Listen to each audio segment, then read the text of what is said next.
우리 함께 읽습니다. 예수께서 이르시되 나는 부활이요 생명이니 나를 믿는 자는 죽어도 살겠고 무릇 살아서 나를 믿는 자는 영원히 죽지 아니하리니 이것을 내가 믿느냐. 아멘. 여러분, 예수님 그 부활하심을 믿는 사람에게는 죽음을 넘어서는 생명의 존재로 살게 된다라는 걸 여러분들은 진짜 믿으십니까? 네, 아멘. 오늘 우리 설교의 제목은 생명의 존재들이라고 했지만 부제가 있습니다. 부제는 뭐냐면 나는 좀비가 아닙니다 라는 거예요. 여러분, 모든 명품에는 어김없이 명품을 닮은 무엇이 존재하냐면 그렇죠, 짝퉁이 존재하죠. 부활에도 여러분 짝퉁이 있습니다. 생명은 있는데요, 이 세상에 생물이 아닌 것 같은 존재들이 있죠.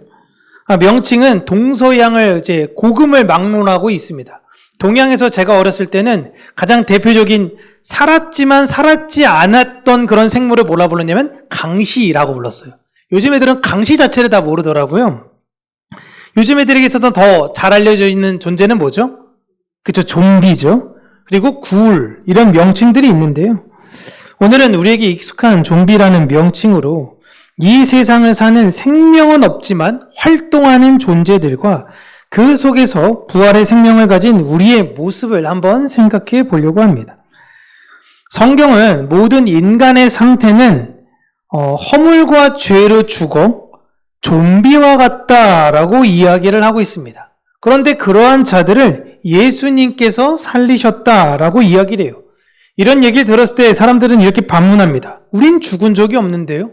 내 조상은 죽은 적이 있는지 모르겠으나 나는 죽은 적이 없습니다 라고 이야기를 해요.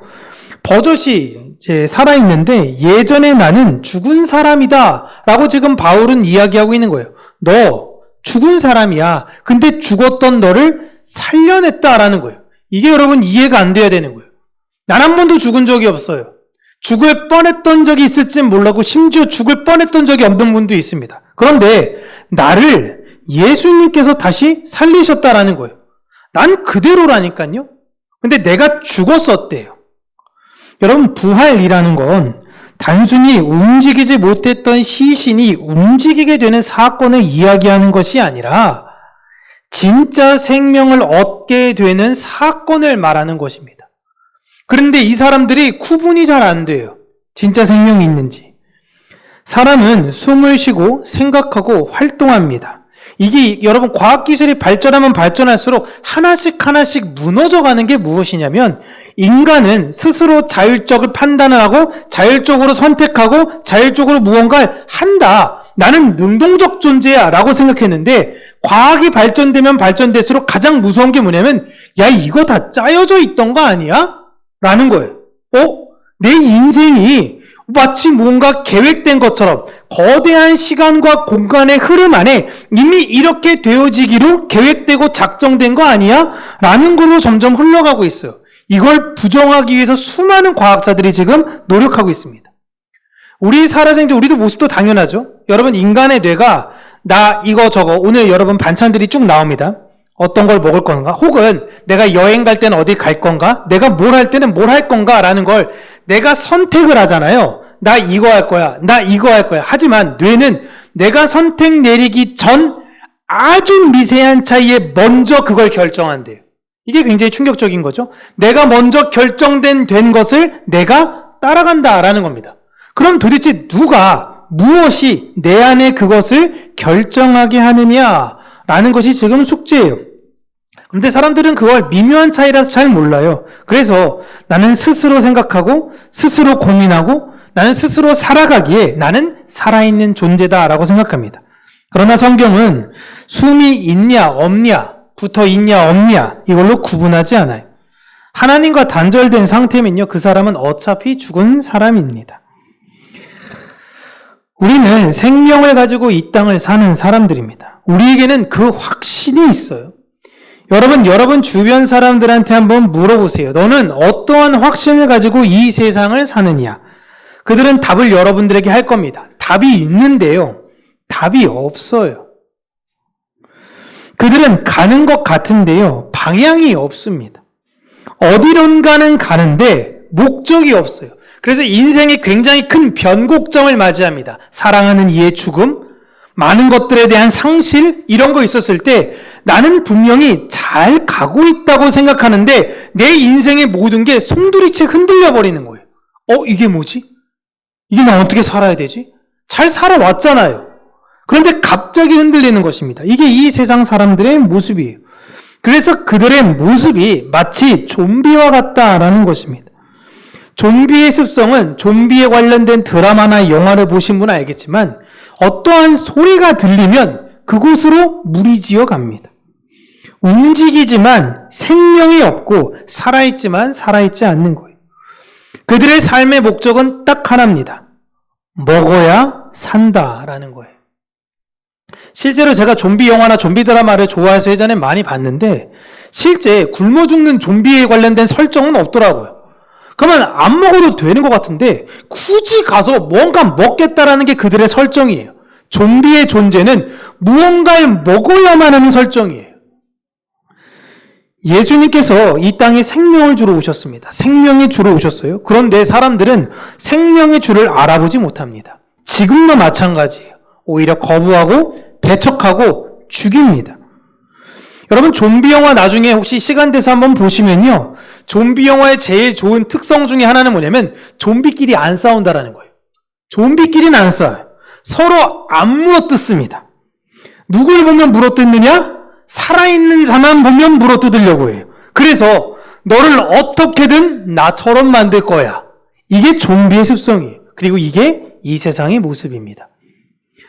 그들은 그 좀비에서 벗어나기 위해선 유일한 방법은 많은 살아있는 사람들을 뜯어먹으면 살아나는 게 아니라 치료제를 맞아야 돼요.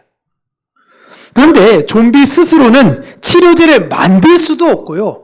서로 치료제를 놓을 수도 없어요. 누군가가 그 치료제를 넣어줘야만 살 수 있습니다. 그 생명의 치료제인 예수의 피를 가진 자들이 누구냐? 좀비였던 우리를 우리 안에 예수의 피라는 항체를 넣어서 우리에게 생명을 주신 분이 누구냐? 바로 예수 그리스도이시고 이제는 우리가 예수의 피라는 항체를 가진 존재다라는 것입니다. 항체를 가지면요. 그 좀비가 물려도 면역이 됩니다.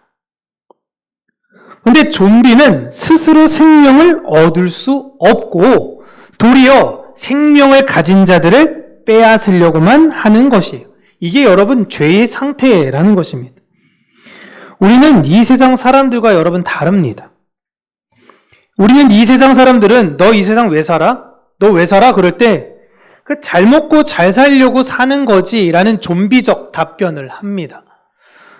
좋은 직장 들어가야죠. 좋은 집에서 살아야죠. 예쁘고 잘생긴 그런 이성 만나야죠. 왜 살아? 그게 사는 거야? 그러면 죽기 직전에 내가 왜 산 거지? 라는 걸 끝까지 답하지 못하고 죽어요. 그러니까 죽음까지 갔을 때의 인생이 계속 끝없는 두려움의 연속입니다. 그러면 우리는 여러분 달라요. 우리는 내가 이 세상에 왜 사는지를 압니다. 그리고 그 믿음대로 행동해요. 사람은 믿음대로 행동합니다.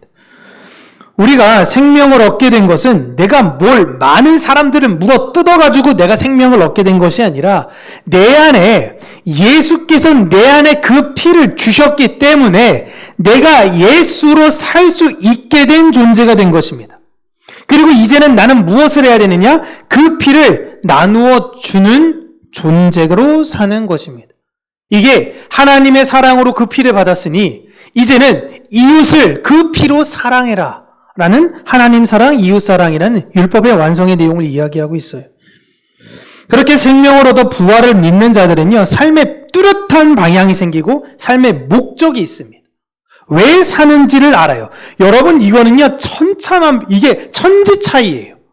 똑같아 보이는데요, 완전히 다릅니다. 왜 사람들이 그렇게 아파트에 열광하죠?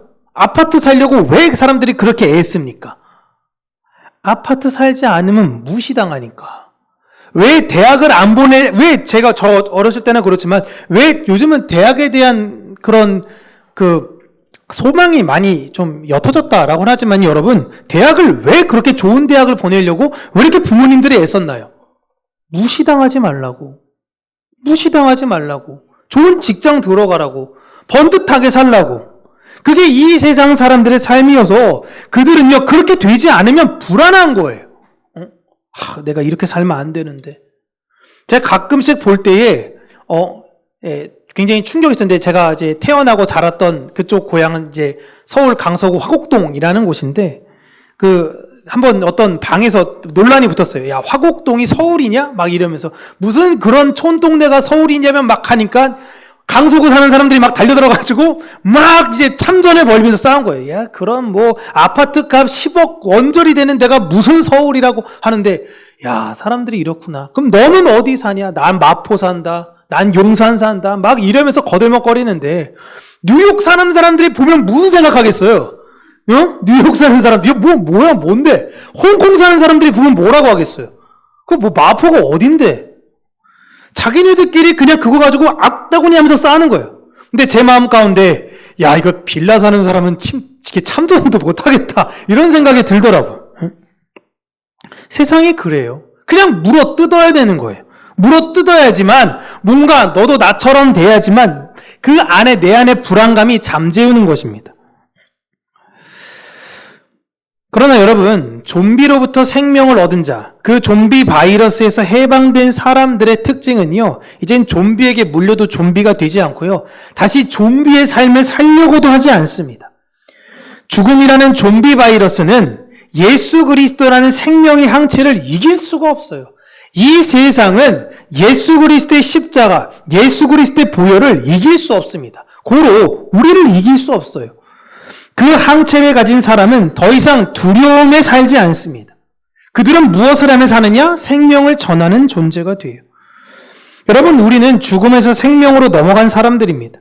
존재가 변화된 사람들이에요. 똑같아요.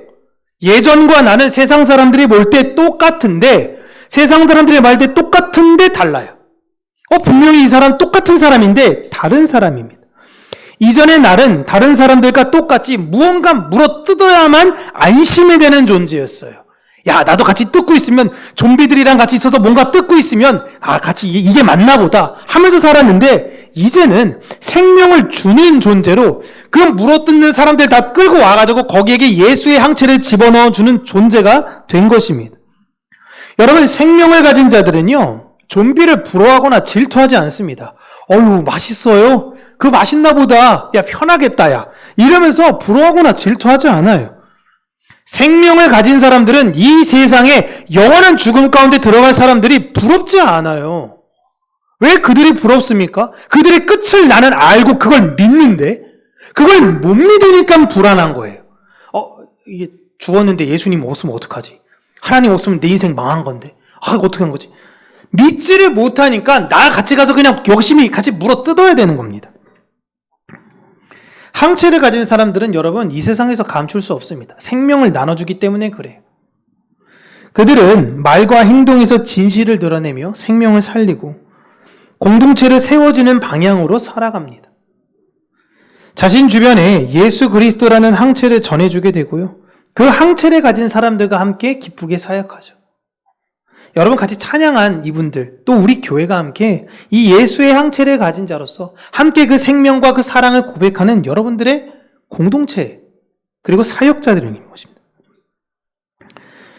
좀비의 특징은요, 주변을 죽음으로 이끕니다. 그러나 예수의 피로 생명을 얻은 사람들은 생명을 전합니다. 부활은 단순히 움직이는 것이 아니에요. 다시 안 죽는 것이 아닙니다. 여러분 다 죽어요. 저랑 여러분들 다 죽습니다, 언젠가. 근데 그 죽음이 내 안에 계신 예수 그리스도로 인하여 나를 어떻게 무너뜨릴 수가 없는 거예요. 여러분, 건강이 좀 아프면 불편하죠. 불편하고 아프면 좀 괴롭습니다. 그렇다고 해서 여러분 내 안에 있는 예수 그리스도에 관련된 그 믿음이 나를 어떻게 할 수는 없어요. 아이고 아프다, 허리도 아프다 할 수는 있죠. 근데 야, 나 이렇게 죽으면 어떡하나, 나 이렇게 죽으면 안 되는데, 이렇게까지 가지가 않습니다. 달라요. 완전히 달라요.